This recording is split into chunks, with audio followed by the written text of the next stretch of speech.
అందరికి నమస్కారం. మరి ధరణి ప్లేస్లో భూభారతి పోర్టల్ తీసుకొచ్చి ఈ రాష్ట్ర రైతాంగాన్ని అట్టడుగు బడుగు బలైన చెందినటువంటి అనేకమైనటువంటి భూముల్ని ప్రొహిబిటెడ్ లిస్టులో పెట్టి వేరే సారాలు చేస్తూ లక్షల కోట్ల రూపాయల అవినీతి చేస్తున్నటువంటి రాష్ట్ర ప్రభుత్వంలో రెవెన్యూ మంత్రి ముఖ్యమంత్రి కలిసి చేస్తున్నటువంటి దోపిడీలో అనేక అంశాలు నేను మాట్లాడితే తాటాకు చప్పుళ్లకు భయపడనని చెప్పి అదే మాదిరిగా ఆధారాలు ఉంటే రమ్మన్నటువంటి పొంగురెడ్డి శ్రీనివాసరెడ్డి గారు నిన్న బహిరంగంగా ఆధారాలతోటి అసెంబ్లీ సాక్షిగా మీడియా పాయింట్ దగ్గరకు వచ్చి ఆధారాలు చూపిస్తాను, దీనికి మీరు చర్చకు సిద్ధమని అడిగితే నేను చెప్పిన దాని ప్రకారం ఈరోజు 11:30కే అసెంబ్లీ ప్రాంగణంలోకి వచ్చిన 12 గంటల నుంచి 3 గంటల వరకు మీడియా పాయింట్లో మీ సమక్షంలో కూర్చుంటా. పూర్తి ఆధారాలతో ఇక్కడికి వచ్చిన పొంగులేటి శ్రీనివాసరెడ్డి గారు, మీరు ఖచ్చితంగా నిజంగా మీరు తప్పు చేయకుంటే మీరు వచ్చి మరి దానికి క్లారిఫికేషన్ ఇవ్వాల్సిందిగా కోరుతా ఉన్నాను. ఒకవేళ నా ఆధారాలు తప్పైతే మీరు నిరూపించుకోండి, మరి నేను దేనికన్నా ఏ శిక్షకైనా నేను సిద్ధమని చెప్పి తెలియజేస్తా ఉన్నాను. మరి ఈరోజు ఒక మంత్రిగా, క్యాబినెట్ మంత్రిగా మీ మీద వచ్చినటువంటి ఆరోపణలను మరి ఒకవేళ తప్పైతే రుజువు చేసుకోవాల్సిన బాధ్యత మీ మీద ఉన్నది. అనేక వేలాది మంది, లక్షలాది మంది రైతులు, అట్టడుగు బడుగు బలహీన వర్గాలకు చెందినటువంటి భూములు ఈరోజు ప్రొహిబిటెడ్ లిస్టులో, వారందరూ కూడా ఆఫీసుల చుట్టూ తిరగలేక, నాయకుల చుట్టూ తిరగలేక మీరు అడిగే 30-40% పబ్బం కట్టుకొని మరి వారు క్లియర్ చేసుకునేటువంటి పరిస్థితి కనబడతా ఉన్నది. నేను అడుగుతా ఉన్నాను, ఏ ఆధారంగా మీరు అవన్నీ కూడా ప్రొహిబిటెడ్ లిస్టులో పెట్టారు? ఏ ఆధారంగా మీరు అన్ని కూడా 22లో పెట్టి మరి రైతాంగాన్ని, అట్టడుగు బడుగు బలైన వర్గాల ప్రజానీకాన్ని మీరు దోపిడీ చేస్తూ ఉన్నారు? మరి ఏ ఆధారంగా మళ్ళీ వాటిని రివర్ట్ చేసి మరి వాటిని ప్రొహిబిటెడ్ లిస్టుగా తీసేస్తూ ఉన్నారు? ఇది ఎవడబ్బా సొమ్ము? ఇది మీకు ఏం అధికారాలు ఉన్నాయి? కేవలం మంత్రిగా ఉండి ఇది ఒక కొత్త లూటికి తెరదీసినటువంటి ఈ ప్రభుత్వ నాయకత్వాన్ని నేను అడుగుతా ఉన్నాను. ఒకవేళ మీరు 22A వేస్తే మళ్ళీ ఏ ఆధారంగా మీరు రివర్ట్ చేస్తూ ఉన్నారో దానికి కూడా మీరు సమాధానం చెప్పాల్సిన అవసరం ఉన్నది. ఈ రకంగా ధరణిని భూభారతిగా మార్చి ఈ రాష్ట్ర ప్రజల భూమాతని హారతి చేస్తున్నటువంటి రెవెన్యూ మంత్రి పొంగురెడ్డి శ్రీనివాసరెడ్డి, ముఖ్యమంత్రి రేవంత్ రెడ్డి గారిని సూటిగా ప్రశ్నిస్తా ఉన్నాను. ఒకవేళ తప్పిదం జరగలేదంటే దీని మీద మీరు సిబిఐకి లెటర్ రాసే దమ్ము ధైర్యం మీకున్నదా? దీని మీద లోకాయుక్త ద్వారా మేము ఖచ్చితంగా కంప్లైంట్ ఇస్తాం. అదే మాదిరిగా ఈడీ, సిబిఐకి ఆధారాలతో మేము కంప్లైంట్ ఇవ్వబోతా ఉన్నాం. గత ప్రభుత్వంలో చేసే తప్పిదాలే ఈరోజు మళ్ళీ మీరు చేస్తూ ఉన్నారు. గత ప్రభుత్వంలో ఎవరైతే బినామీగా గత ప్రభుత్వ నాయకత్వానికి ఉన్నదో అదే బినామీలను మీరు మళ్ళీ మీ పక్కన చేర్చుకొని అదే మాదిరిగా ఈరోజు భూదోపిడీ చేస్తూ ఉన్నారు. లక్షల కోట్ల రూపాయల ప్రజాధనాన్ని, లక్షల కోట్ల రూపాయల భూముల్ని ఈరోజు కబ్జా చేసి మీ పేరు మీద మార్చుకొని 30-40% కమిషన్లు తీసుకొని మీరు చేస్తున్నటువంటి భూదందాను ఖచ్చితంగా బయట పెడతాం. భారతీయ జనతా పార్టీ వారి పక్షాన్ని నిలబడి పోరాటం చేస్తుంది, వారి పక్షాన ఖచ్చితంగా ప్రశ్నిస్తుందని చెప్పి నేను తెలియజేస్తా ఉన్నాను. మరి నిన్న టీఆర్ఎస్ మాజీ మంత్రి హరీష్ రావు బహిరంగ లేఖ రాసిండట. ఆయన నా దీనిలో ప్రమేయం లేదని చెప్పుకునే ప్రయత్నం చేస్తుండు పాపం. మరి నేను వారిని అడుగుతా ఉన్నాను, మీరు రాసినటువంటి లెటర్లో మీకు గతంలో బినామీగా ఉన్న ఫినిక్స్ కంపెనీకి భూములు మారిన సంగతి మీకు తెలియదా? మరి అంశం కూడా దాంట్లో చేర్చుంటే బాగుండేదని నేను తెలియజేస్తా ఉన్నాను.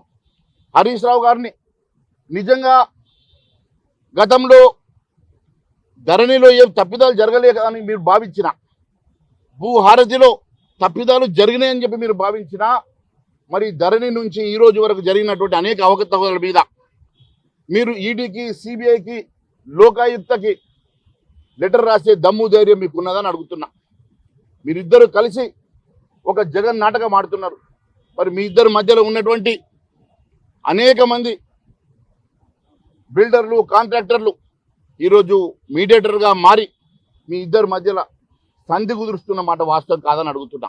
ఒకవేళ అది నిజం కాకుంటే మీరు రాసినటువంటి లెటర్ మరి ఫినిక్స్ కంపెనీతో సహా అనేకంగా జరిగిన అక్రమాలు, వాళ్ళ పేరు మీద జరిగినటువంటి అనేక భూ లావాదేవీలను ప్రస్తావిస్తూ మీరు ఒకవేళ మరి ఆ లెటర్ని లోకాయుక్తకి, సిబిఐకి, ఈడీకి రాసుంటే మేము హర్షించే వాళ్ళం.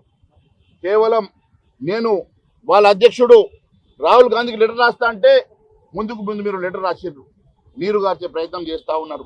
ఆ లెటర్లో ఎందుకోసమని పొంగులేటి శ్రీనివాస్ రెడ్డి లావాదేవీల మీద, వారి కంపెనీల అవకతవకల మీద, ఆయన మంత్రిగా ఉండి చేసినటువంటి అనేకమైనటువంటి కాన్ఫ్లిక్ట్ ఆఫ్ ఇంట్రెస్ట్ అంశాల మీద మీరు ప్రస్తావిస్తే బాగుండేదని చెప్పి నేను మీకు సూచిస్తా ఉన్నాను.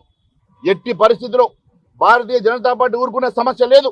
ఖచ్చితంగా ఎంతటి పోరాటమైనా ఈ రైతాంగ పక్షాన, అట్టడుగు బడుగు బలైన వర్గాల పక్షాన నిలబడతాం, వారి పక్షాన నిలబడి పోరాటం చేస్తాం.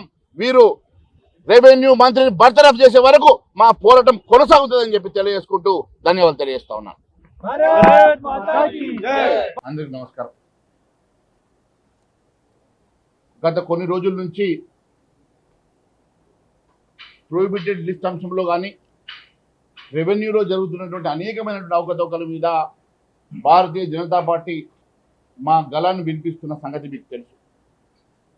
అనేక పర్యాలు ఈ రాష్ట్రంలో ఏ రకంగా భూదోపిడీ జరుగుతూ ఉన్నదో అనేక పర్యాలు భారతీయ జనతా పార్టీ మీ ద్వారా ప్రజానీకానికి చెప్పింది. మరి గత కొంతకాలంగా 22A ప్రొహిబిటెడ్ లిస్టులో ఏ రకంగా 1 కోటి పై ఎకరాల భూమిని 22A ప్రొహిబిటెడ్ లిస్టులోకి తీసుకొచ్చి భూ బేరాలు చేస్తూ ఉన్నారో అది కూడా మీ దృష్టికి తేవడం జరిగింది. నేను అడుగుతా ఉన్నాను, గతంలో ధరణిలో అనేక అవకతవకలు జరిగినప్పుడు ధరణిని ఎత్తేస్తాం, దాని వెనుక జరిగినటువంటి లక్షల కోట్ల రూపాయల అవినీతిని బయట పెడతాం, వాటితోటి సంక్షేమ కార్యక్రమాలు చేపడతామని చెప్పి ఆనాటి పిసిసి అధ్యక్షుడు రెడ్డి, ముఖ్యమంత్రి రేవంత్ రెడ్డి గారు చెప్పారు. ధరణి పోర్టల్ని ఎత్తేస్తామని చెప్పి అధికారంలోకి వచ్చిన తర్వాత ధరణిలో జరిగిన అవకతవకల మీద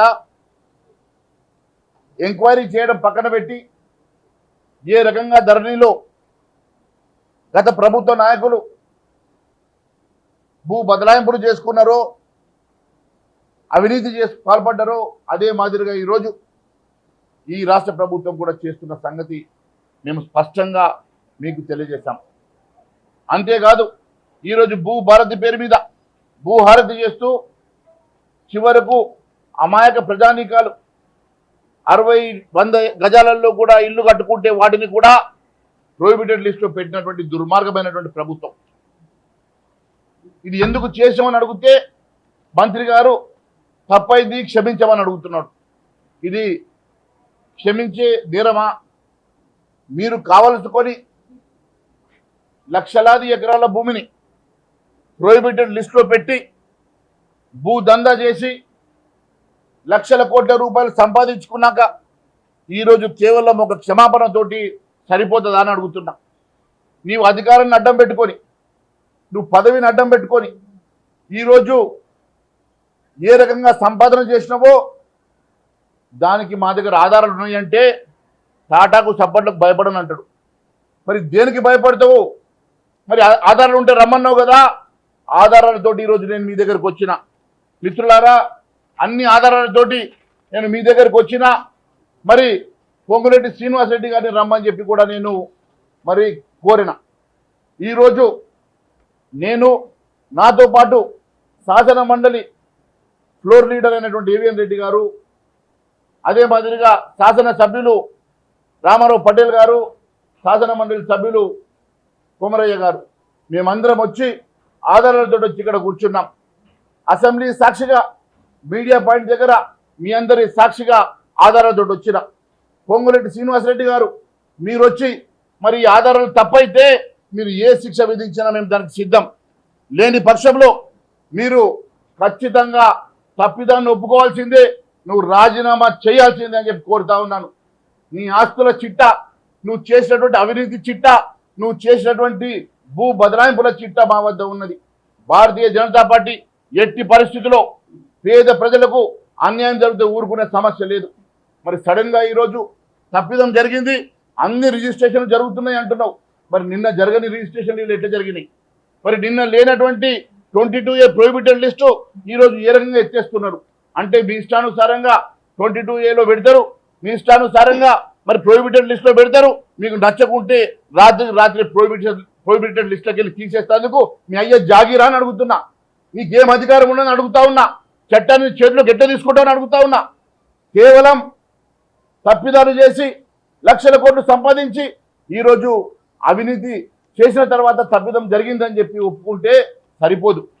నేను అడుగుతా ఉన్నా, ఈరోజు అధికారంలో బలిపశువుని చేసే ప్రయత్నం చేస్తూ ఉన్నారు, స్కేప్ గోట్ చేసే ప్రయత్నం చేస్తూ ఉన్నారు. చేసింది తప్పు మీరు. ఈరోజు పాపం చిన్న చితక అధికారాన్ని బలిపశువులు చేసే ప్రయత్నం చేస్తూ ఉన్నారు. నేను అడుగుతా ఉన్నాను ముఖ్యమంత్రి రేవంత్ రెడ్డి గారిని, అదే మాదిరిగా పొంగులేటి శ్రీనివాస్ రెడ్డి గారిని అడుగుతా ఉన్నాను. మరి నిన్న మీ మంత్రి కోమటిరెడ్డి వెంకటరెడ్డి గారు చెప్తారు దీని వెనుక ఒక పెద్ద కాన్స్పిరసీ ఉందట. మరి ఆ కాన్స్పిరేటర్ ఎవరు? ఆ కాన్స్పిరసీ చేసింది ఎవరు? మీ ముఖ్యమంత్రా, రెవెన్యూ మంత్రా, లేక ఇంకెవరన్నా దీని వెనుక ఉన్నారా? మరి దీనికి కూడా కోమటిరెడ్డి వెంకటరెడ్డి గారు సమాధానం చెప్పాలని కోరుతా ఉన్నాడు. మరి ఇవన్నిటికీ కూడా నివృత్తి రావాలంటే ఖచ్చితంగా సిబిఐ ఎంక్వైరీ, ఈడీ ఎంక్వైరీ దీని మీద జరిగి తీరాల్సిందే. ఖచ్చితంగా మీరు హౌస్ కమిటీ వేసి తీరాల్సిందే. అప్పటి వరకు భారతీయ జనతా పార్టీ పోరాటం కొనసాగిస్తుందని తెలియజేసుకుంటూ ధన్యవాదాలు తెలియజేస్తా ఉన్నాను. ఇక్కడ మీడియా పాయింట్ దగ్గర 2 గంటల వరకు ఇక్కడే కూర్చుంటా. మరి పొంగురెడ్డి శ్రీనివాస్ రెడ్డి గారు ఎప్పుడు వస్తారో వారికి ఇవన్నీ కూడా నేను సబ్మిట్ చేయడానికి సిద్ధంగా ఉన్నానని తెలియజేస్తా ఉన్నాను.